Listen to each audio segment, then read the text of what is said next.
নমস্কার বন্ধুরা, আমার রান্নাঘরে আপনাদের সবাইকে স্বাগত। আজ আমার রান্নাঘরে বানানো হচ্ছে একদম দোকানের মতন পারফেক্ট চা। তো চলুন কিভাবে বানায় সেটাই কিন্তু আমি দেখে নেব।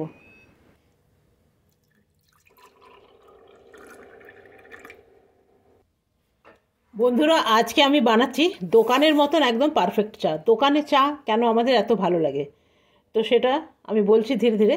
এখানে নিয়ে নেব দুধ, আমি আর একটু দুধ নেব, নিয়ে নেব খুব সামান্য জল।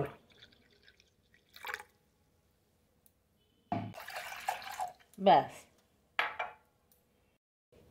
তার জন্যে প্রথমে কি করতে হবে, গ্যাসটাকে অন করতে হবে।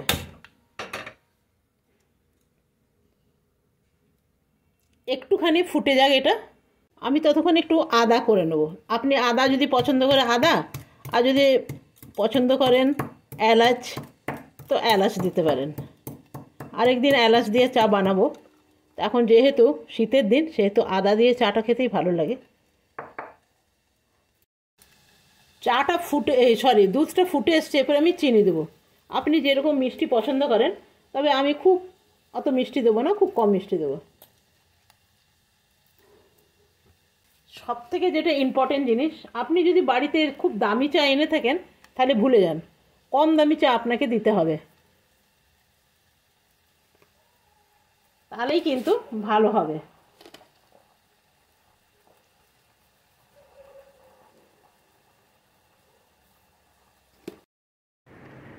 চায়ের দোকানওয়ালারা যে চা দিয়ে করে না, সেই চাটাই আমি দোকান থেকে নিয়ে এসেছি।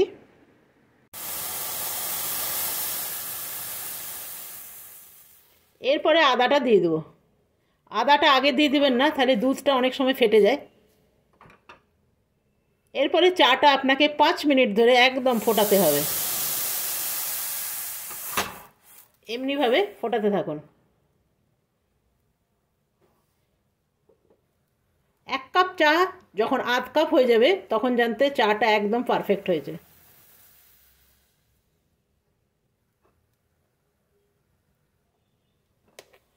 প্রত্যেকবার এরকম করে চায়ের উপরে যে চা পাতাগুলো লেগে গেছে, সেই চা পাতাগুলো আপনাকে নিয়ে নিতে হবে,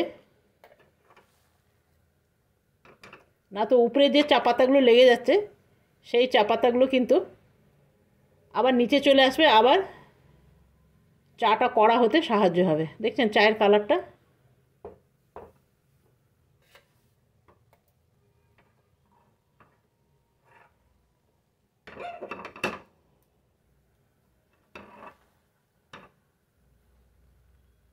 আপনি এমনি চামচ দিয়েও করতে পারেন।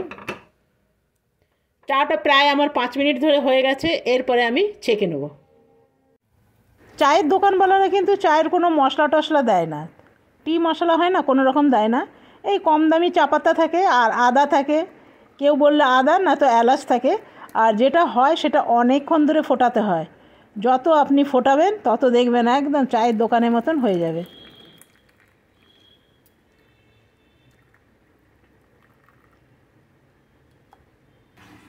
এটাকে চেপে চেপে আপনি নিয়ে নেন। দেখুন বন্ধুরা, আমার একদম দোকানের মতন চা কিন্তু রেডি। ভীষণ ভালো হয় এরকম চা, আপনারা অবশ্যই করবেন। আমি যেরকমভাবে দেখিয়ে দিলাম, এই নেক্সট দিন নিয়ে আসবো এলাচ দিয়ে।